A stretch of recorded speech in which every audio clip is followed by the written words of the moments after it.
UFC 316 was this past weekend. I'm going to be giving my entire recap and breakdown of the entirety of the card, starting from the very early prelim all the way to the main event.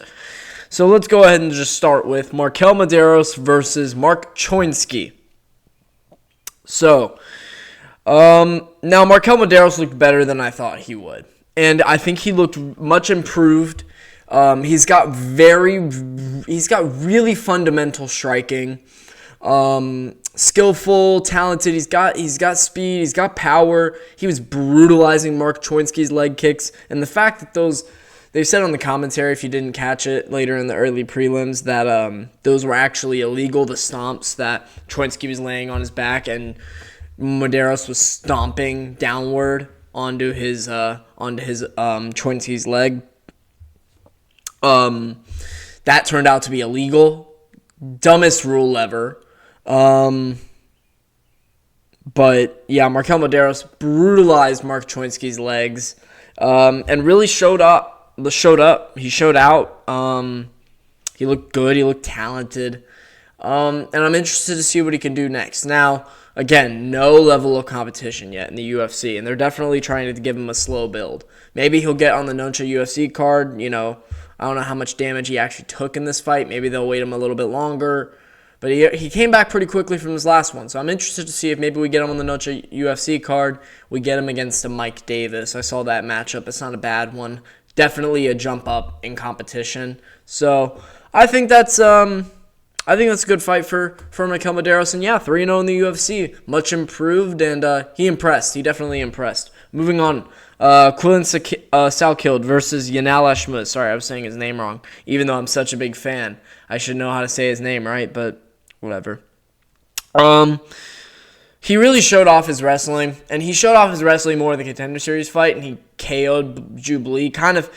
I should have recognized that it was definitely a fluke, because Salkild is much more fundamental, and he focuses a lot on implementing his wrestling. And I think that, we're not going to see many performances where he KOs the guy immediately. Now, he did come out aggressive against Yanal Ashmuz, but Yanal Ashmuz was really doing a good job of breaking the long guard of Quillen Salkild, and he was really getting inside with the boxing exchanges. And the big right hand over the top was landing, and Salkild was eating them, but you can tell that some of them were very powerful and that he felt it. So, Yanal Ashmuz looked decent in this fight. He was fighting the whole time. He went for the finish towards the end of the fight, but Salkild implemented his grappling really well. Yanal Ashmuz had zero takedown defense in this fight. I just don't think he was looking for it. I think he was just trying to knock him out on the feet, which is fair. But 8 takedowns for Quillen Salkild. Over half the fight was in control for Quillen Salkild. So, good win for him. He showed off his skills. He showed off his all-around game. He gave us more to look at, and he gave us a 3-round fight. He said he wanted to do that. Now, of course, they're going to say that every time they go 3 rounds. Realistically, I'm sure he wanted to get in there and knock him out or submit him as fast as possible. But also, I understand his thinking. You got to go through a tough, gritty fight, because he was gassing at the end of that 3rd round. And, you got to go through a tough, gritty fight like that where you take shots and you have to whip out different aspects of your game and you have to show down that grittiness. That's a good stepping stone for a prospect. You don't just want to finish everybody immediately, then you get exposed later in the fight. Quillen Salkild, I think, is still a very good prospect to keep an eye on. He should not have been as big of a favorite against Yanal Ashmuz, who I think is also very decent. But I think Quillen Salkild is just better, and I do think he's a real prospect in the UFC still. Now, of course, is he going to be as hyped up going into his next fight? Probably not, but they'll probably stick him in the Apex against fucking, I don't even know. They'll stick him in there with some average-ass lightweight, and it'll be in the Apex, and we'll just be like, oh, yay, just hype derailed for Quillen Salkild. But I really like him, and I think he had a good win. So, yeah, good one from Salkild. Still a really good prospect to keep an eye on. Moving up, Juseng Yu versus Jeka Sarig. Oh, I'm really glad I changed my pick in this fight. Jeka Sarig running forward like an absolute idiot. We'll get to Andreas Gustafsson. Just running forward, no game plan, literally sprinting at Juseng Yu, just throwing with your head, just completely on the center line. And Jusing Yu found the shot, man. He just backed right up, check hook, right on the money, on the temple, face plant, KO. Unbelievable highlight for Jusing Yu in his first UFC fight. He was facing arguably the worst opponent in the division, maybe. I mean, he's up there. So nothing too impressive, but Jusing Yu, I mean, he did exactly what he should have done to Chekasarig and KO'd him, left him face planted. It was unbelievable KO. I mean, just unbelievable KO. So definitely a name to keep an eye on. Maybe he'll get back in there quick.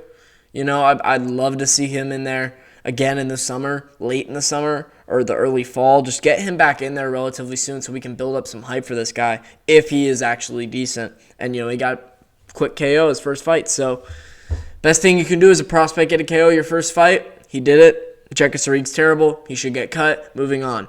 Ariane Da Silva, or Ariane Lipski, whatever, versus Wang Tong. I guess that's how you say it. Wonton, or Wang Tong, if I'm going to be, like, actually, you know, correct and not, like, stereotypical. She had an impressive performance in this fight. She completely outstruck Ariane Da Silva. She had moments, like, she was definitely staying in it, and she was keeping it active. This is actually a pretty fun fight to watch, mainly because Wang Tong was just kind of completely beating the shit out of Ariane Da Silva. But she had moments, and she was landing shots, and, you know, she was keeping in it and staying tough. And, man, late in the second round, when she landed that leg kick, Wang Tong, that dropped Ariane Da Silva, and, like, it looked like her leg, like, just completely shut down. I mean, it got kicked. You saw a welt immediately open up, and she just, like, fell. And I was like, oh, my God. And then Wang Tong did not throw another fucking leg kick the entire round. Like, what are you doing? You had 30 seconds left in the round, and she was laying on the ground, and she's just not kicking. Like, she's not kicking her opponent's calf. Like, I don't understand what Wang Tong was doing there. Now, she obviously got the win. Good for her, but yeah, whatever. She got the win. She dominated. She's going to be in the rankings. She's going to get a fast track. And that's all we need, honestly, from the result of this fight. So, yeah, Ariane Da Silva missed weight by 6 pounds. People forget, man. All right, moving on. Chaos Williams versus Andreas Gustafsson. Now, I said I would come back to him for running forward like an idiot. And it's partially true. He is an idiot. But he runs forward in a smart way. Now, hear me out.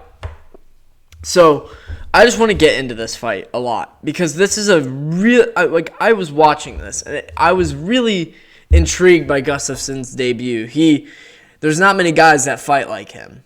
And to be, like, honest, there's been half the audience that have been split on how this fight went. Some people said this is the most boring thing they've ever seen. Some people said this was pretty fucking awesome, brutal, entertaining. I'm kind of in the middle because the thing is with Gustafsson, he was really he was live or die by the clinch. And they talked a lot about how he doesn't watch tape because Vikings didn't watch tape. You know, he's got the autism. Like, he's got the Yuri, just the straight autism. I mean, this dude's a former Neo, if you know what I'm saying. You know, if you might want to do some research on Andreas Gustafsson if you don't know about his past. But this guy's got the straight up tism. I mean, Vikings didn't watch tape. He believes he's a warrior, and he goes in there and he fights like one. He's like, I don't watch any of my opponents. I don't go in there with any tactics. I just do what I want. And I'm like, okay, free will. Yeah, and people were comparing him to DDP and all that. I think he is a much worse technical version of DDP. Now, the thing is, when they were separating on the feet, and I'm glad I called this fight kind of to a T, but, it ended up being a KO. But it was more of a grappling style approach, and the Greco-Roman wrestling is like his main style. I mean, that is the main thing he wants to focus on. He wants to get you against the cage, uses Greco-Roman wrestling style, but in the clinch. And he gets you against the cage, and he just mauls you. He'll bring you down, and I think he wanted to take down Chaos Williams more in this fight than he did. But I think he was mentioning, he was a really good wrestler. I was surprised by that. So I think that he didn't expect Chaos to stuff as many takedowns as he did. And Andreas landed 8. So I really don't think that I think it was a great performance. He really showed a lot of potential. I mean, his wrestling, this is, maybe one of the, this is close to the best he's going to get, I think. I think he'll maybe get more comfortable, but he's 34. And I think he's really good, and I think he can compete with top 15 guys. I mean, beating Chaos Williams like that, I mean, whether or not you want to say it was entertaining, it was domination. It was utter domination. You can say, well, Chaos landed strikes. I mean, yeah, but were they effective? I mean, no. Who's the guy who had all the blood in his shorts from his opponent? I mean, it was Andreas Gustafsson all the way. And every second of the fight was his fight. He literally runs at you and gets you in the clinch. And he says, okay, we're going to spend the rest of the round here. You just have no choice. And that's the thing with Andreas Gustafsson. Because he doesn't watch tape, because he doesn't think about what his opponents can or cannot do, he's going to implement his game plan every single time. He's going to throw the first punch. He's going to make the first move. And that's what you're seeing in more fighters nowadays. This is why Merab is the champion. This is why Dricus is the champion. This is why, this is why Bilal was the champion. Because these guys were throwing the first punch. Now this is why JDM is the champ. Because he is I'm going to box you for the rest of the fight. You can try whatever you want. I'm going to do whatever I want, and I'm going to mix it up, and I'm going to land combinations on you. These guys are they are focusing on making the fight their fight. Some fighters weren't doing that. Israel Adesanya was letting the fight come to him. Kamaru Usman kind of was letting the fight come to him. He had good octagon control, but the fight would go at different paces with Kamaru. Gilbert, that fight was really fast-paced. It was Gilbert's pace. My point of all this is that, Volk is still champion, but Volk is one of those same guys. He kind of lets the pace go to him. He was kind of fighting at a Diego Lopez pace a little bit, but Diego was slower than he usually was. But he was letting Diego kind of dictate the pace a lot of the time. Volk was just picking and choosing. We're seeing more champs now. You go first. You implement your style. This is what Dricus talks about, and that's exactly what Andreas Gustafsson did. Now, I've talked too long about this fight, but I just want to say Andreas Gustafsson, I think, is fantastic. I'm going to be looking forward to his next fight. I want to see what he does. He has a lot of power. You can see it in his punches. He throws everything into his punches. He goes out for the kill, and yeah, he does a lot of grappling, but it's not like he's just trying to stall out the fight. He is trying to advance positions. He is trying to elbow him. He is trying to knee him. He is trying to take him down. He isn't just stalling out the fight. He's trying to maul him. He's trying to be a marauder. And he's trying to just absolutely dominate. That's what he's trying to do. He's not Bilal trying to stall out the rest of the round by holding top position for the last minute and a half of a fight. That's not what he is. So I can respect that about him, but yes, he is very grappling oriented. So I still find him mostly entertaining. However, he could be a little bit more active on the feet and less. I'm not even going to tell him how, because he's going to win that way. So he's going to do it, and I don't care. So I think this guy's top 15 potential. We'll see in his next fight. I'm going to move on so I don't quit glazing this guy. Sergey Spivak versus Waldo Cortez Acosta. Well, this one will be short. I thought Waldo won the fight. Now, there were some people saying that Sergey won the fight. And yeah, it was close, but I thought Waldo won the fight. Really, really close. Ugly blob fest. They kind of throw at each other. I mean, the fact that these are two top 10 heavyweights in the world, mind-boggling. Genuinely mind-boggling. These heavyweight boxers, man, you look at them and they're these fucking giants, sculptures, and then you go into the UFC and Waldo Cortez Acosta is now going to be the 7th ranked heavyweight in the world. This is the world we live in. So the UFC, I think, needs to be ashamed about MMA talent, and they need to do better in terms of heavyweight. So Yeah, that's what I'll say about that. But anyway, sorry. Honestly, let's move on. I don't have much to talk about in that fight. I think Waldo was more active. I think he did a good job, just completely keeping a lot of Sergey's, wrestling attacks silent. So I think that was a good job from Waldo. Moving on, Azamat versus Brenson Ribeiro.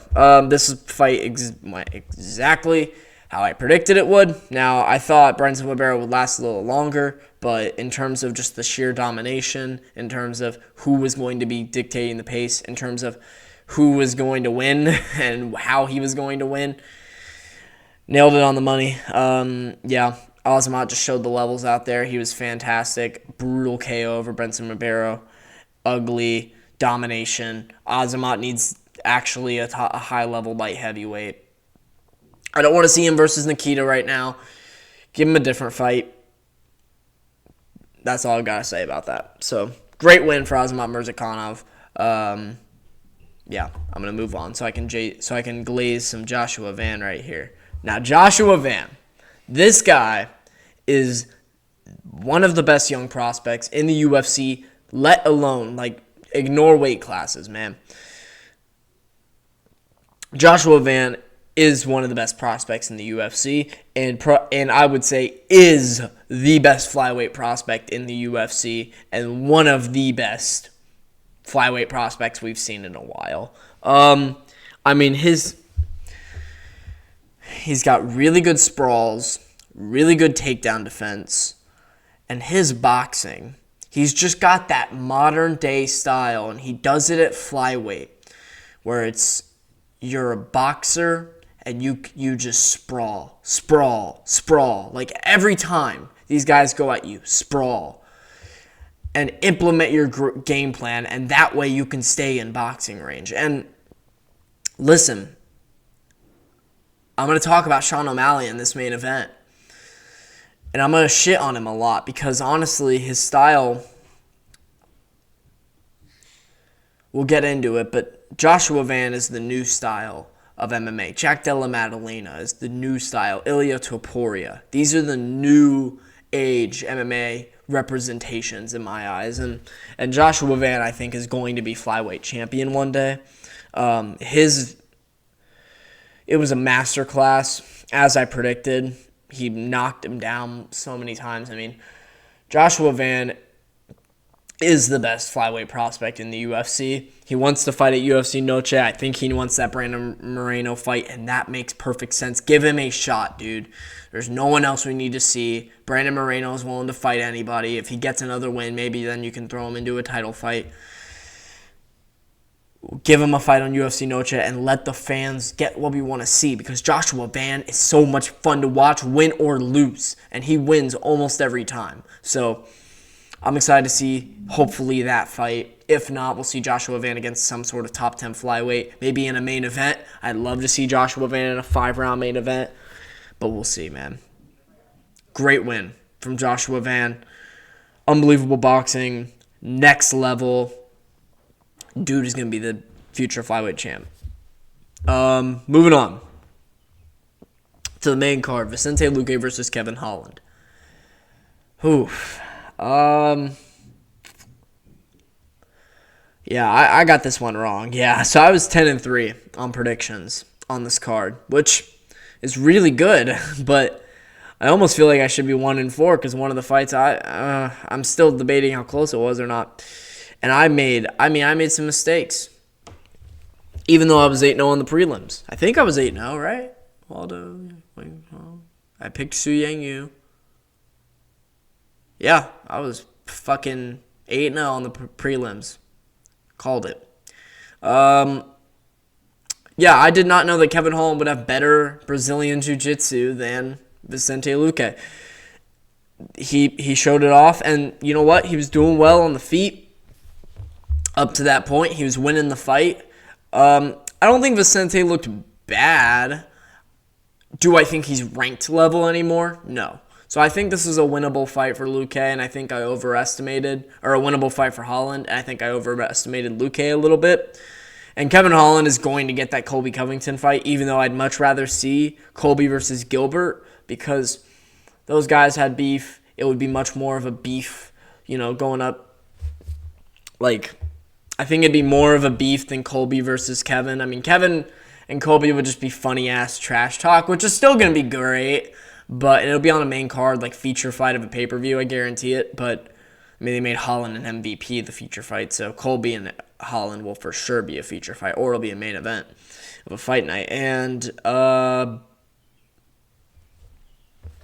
Kevin Holland,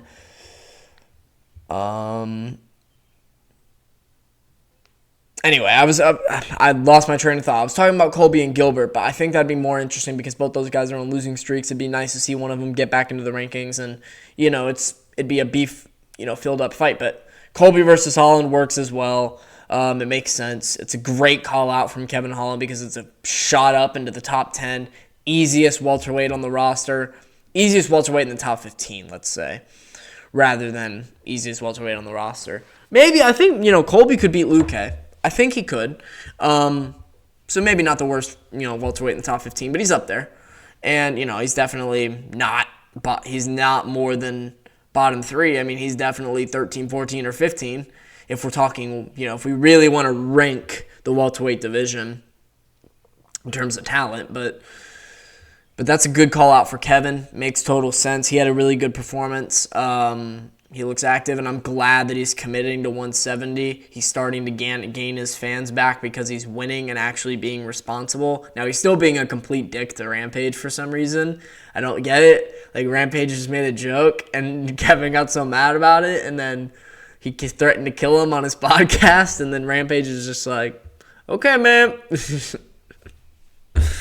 Oh, my God. Yeah, I'm still not going to like Kevin Holland, but, he can do what he can do, and, him and Colby will be a fun fight. So, yeah, that's all I got to say. Let's move on, and so I can go into this Patchy Mix fight. Wow. I mean, I thought Patchy Mix had more than 2 years of experience striking going into this fight, so I think I made a little bit of a mistake. Now, listen, this wasn't the Patchy Mix that we always see in Bellator. He was much more comfortable. I genuinely think it was the moment, main card of a big pay-per-view. People were hyped up about his debut. Mario Bautista is a very tough opponent.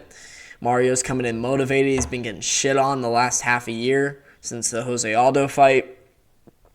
It was a tough matchup for Patchy Mix, and I think all of us discredited Mario. I think that's what happened. And Patchy Mix, I think he froze up.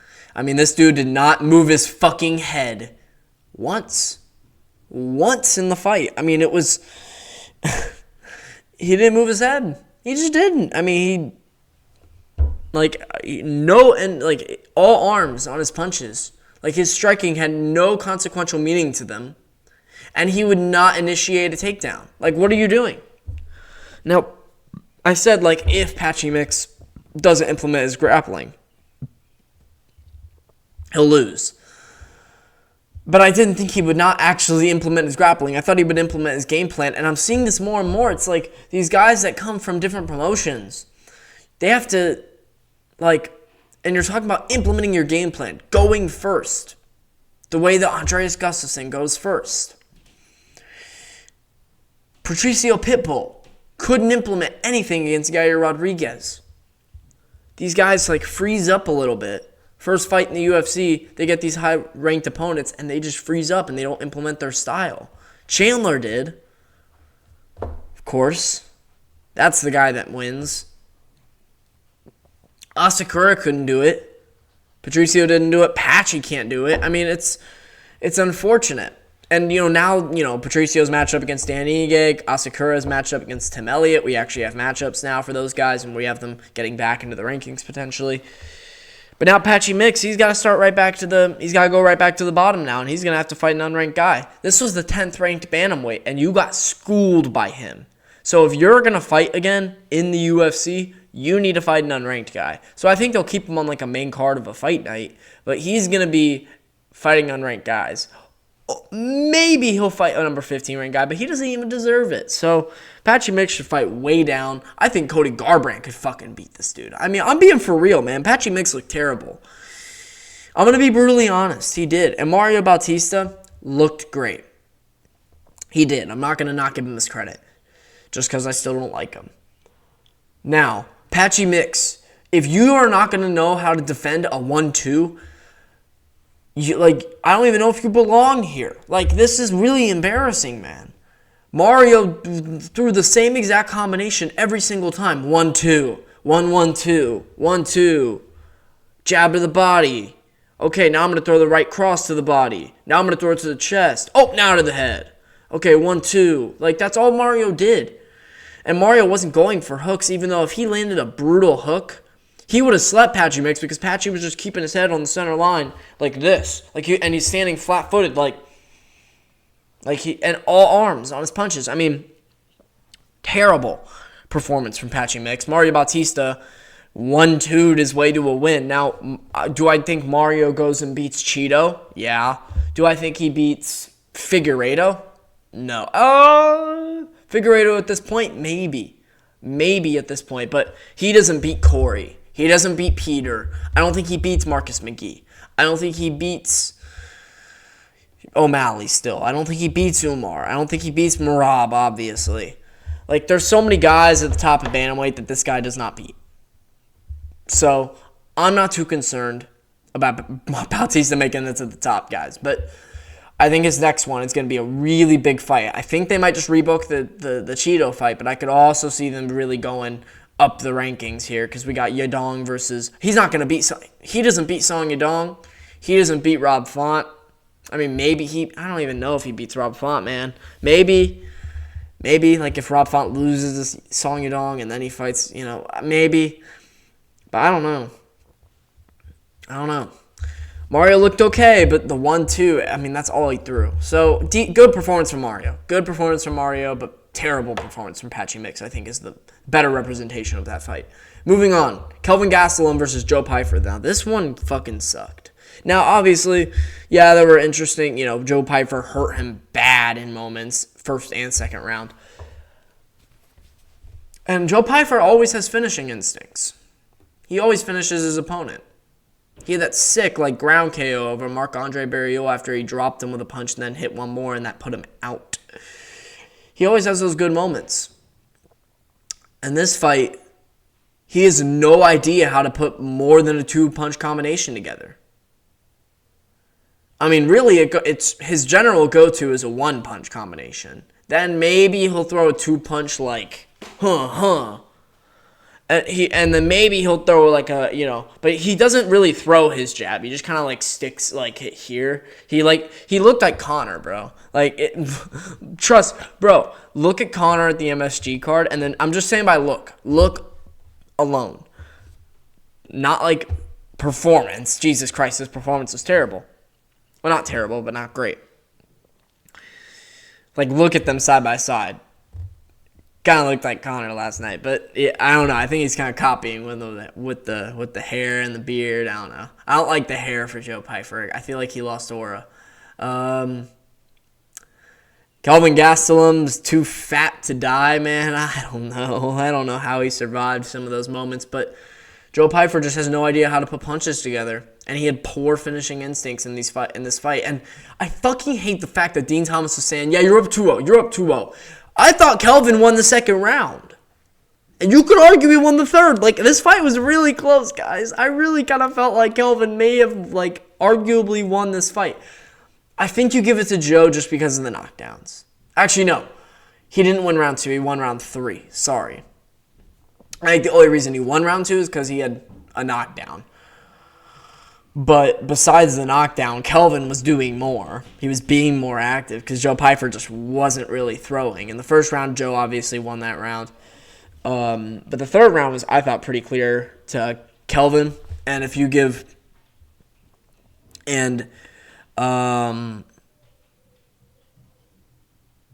think that Joe won the fight, but it was really close, guys. It was really, really close. And, yeah, not a great performance from either guy. I mean, Kelvin, I don't even want to see this dude fight again. Like, I'm so over it. I'm so over the Kelvin Gastelum, like, hype thing. Like, I remember when he came back to welterweight and everyone was like, oh, this is his moment. You know, Sean Brady, this is his moment. And he looked terrible. And then the D-Rod fiasco and missing weight again. And now he starts a show called Missing Weight with KG. He's eating food. And then he shows up fat to all of his fights. Like, this dude, he commits to the bit. He commits to the bit, and I have to commend him for that. So, whatever. I'm moving on. I don't even want to talk about this fight. I want to talk about the main event, the co-main event. Co-main event. Juliana Pena looked terrible. She landed 2 illegal up kicks. And thank you to the referee. I'm so glad referees are doing this. We need more accountability in the UFC for illegal moves. And the referee doing the Juliana Pena fight with Kayla Harrison absolutely deserves a raise for what he's doing. Really holding the fighters accountable and saying, like, you can't do this. You know, we're not going to let you do stuff that's illegal twice. You're going to lose a point. I'm glad he did that. We need to set that precedent more often, please, if you're going to stay consistent. We'll see. Obviously, you wanted Kayla to win the fight, so there's no shock you wanted Juliana to lose a point. But, you know, maybe if O'Malley does something like that, or, you know, Umar, or, you know, something like that, or John, you know, does something like that, hopefully he'll lose a point as well. You know, because I'm sure the UFC will keep everything in line and keep it even. But anyway, Kayla Harrison dominated. It was pretty easy for her. She really went in there and just like ragdolled Juliana. She was just much bigger, stronger than Juliana. And she got the Kimura and tapped her. She nearly broke her arm. It was the very end of the round. Pena had a tap. Fair enough, but yeah, great win from Kayla Harrison. She's fighting Amanda Nunes. I'm actually hyped about that fight, honestly. If that was a main event, I was upset, like, earlier in the year before this fight at that being a main event. But after seeing Nunes kind of been, like, really trying to hype up the fight and actually, like, promote it, and she's been going out there and, you know, talking about the fight and talking about her comeback, and she wants to fight multiple times. This isn't a one-off. And Kayla finishing Juliana Pena does good. So this really makes us feel like, okay, this isn't, you know, we're not just watching a women's MMA fight. We're watching Kayla Harrison versus Amanda Nunes. This will actually be a good fight. So I really wouldn't mind this being a main event. Would I prefer it be a co-main event with a bigger main event on top of it? You know, with like John Jones or Tom or, you know, JDM and Islam, whatever. I would obviously much rather have that, but I could definitely see this being a main event. And then maybe put Merab and Corey as the co-main. Like, I really wouldn't mind. We'll get to that fight. But yeah, great win for Kayla Harrison. I'm excited for Kayla Harrison and Amanda Nunes, whether it's a main event or not. And it's going to be a really good fight. So I'm glad she got the win. That's the fight we need in the UFC women's divisions in general. So, yeah, excited for that one. Moving on to the main event, Merab and Sean. Sean looked really comfortable on his walkout. Changed up the walkout song. Didn't look like he had the same mentality going into the cage. And he just seemed different. It seemed like a different Sean. And he looked worse in the cage. I'm going to say it. Merab is great.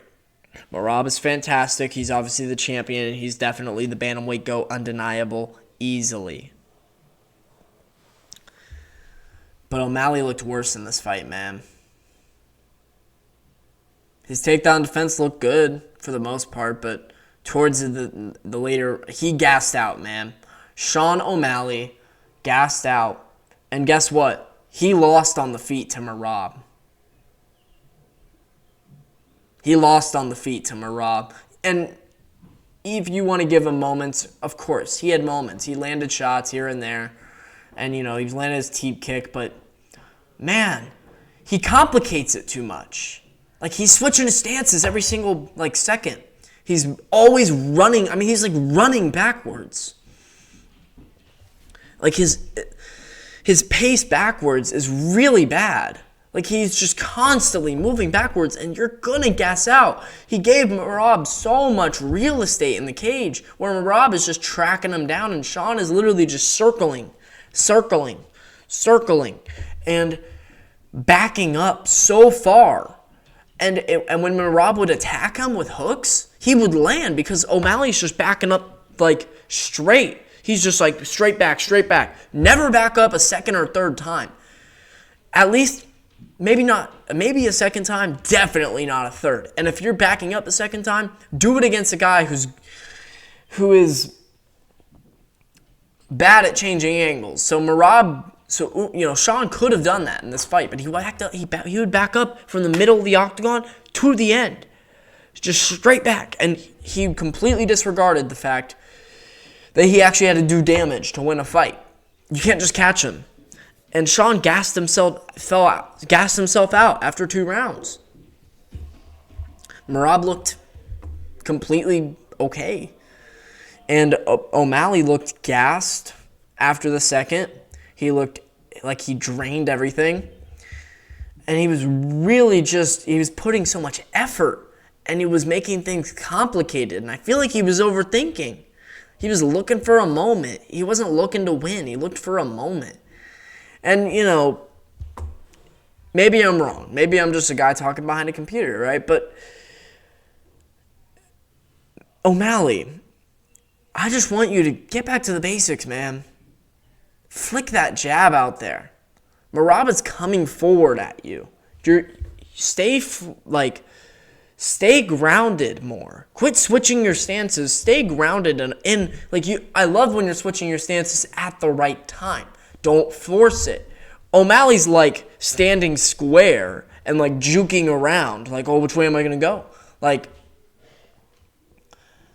And then he steps back into his stance and throws a punch. And it's just like, it doesn't work against Merab, number one. It can work against certain guys, but I don't think it works against Merab. In the Jan fight, he was much more active in the things that, aren't as flashy, like his jab and his leg kick, and he wasn't as active. He wasn't throwing leg kicks. He wasn't throwing his jab. And I just think that that's what you need to do a little bit to settle into the fight with Merab. And he wasn't going for the knee. It was a really rough performance from Sean. And Merab looked great.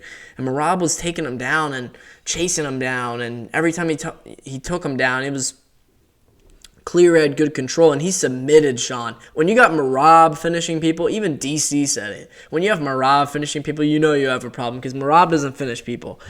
He decisions you, and Merab submitted this dude. And so I think Merab is really getting better, and I really think that he's on another level as a champion. Teddy Atlas says this all the time. When you become a champion, you get 10% better. Or no, it's more than that. When you become a champion, you get 30% better. That's more accurate. I think Merab was already at like a 90%. I think he's at 120 right now. I think O'Malley's at an 80%. I think Merab's just on another level, if you know what I'm trying to say. And I think that O'Malley put on a really bad performance, and I think that Merab looked great. I don't think anybody beats him right now, and I really think that we're going to have to see an Umar rematch, and Dana was already talking about that, but they're already talking about an Umar rematch. Umar hasn't even fought again. He's not fighting until October. Jan is fighting in July against Marcus McGee to go on a 3-fight win streak, and they aren't even mentioning his name in rematch talks. That's ridiculous. If Jan beats Marcus McGee, he is undeniable. Book the fight. If you give that title shot to Umar, I won't believe it. Umar needs a fight in October.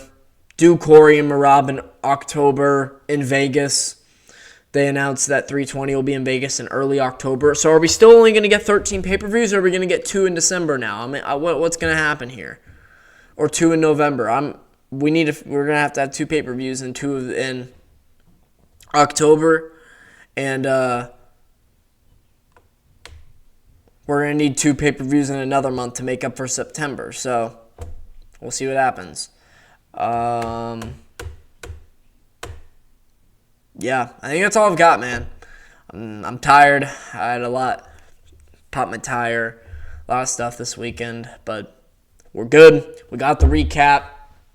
Card was average, to be honest. It was really like the definition of mid. It was really the main card, at least.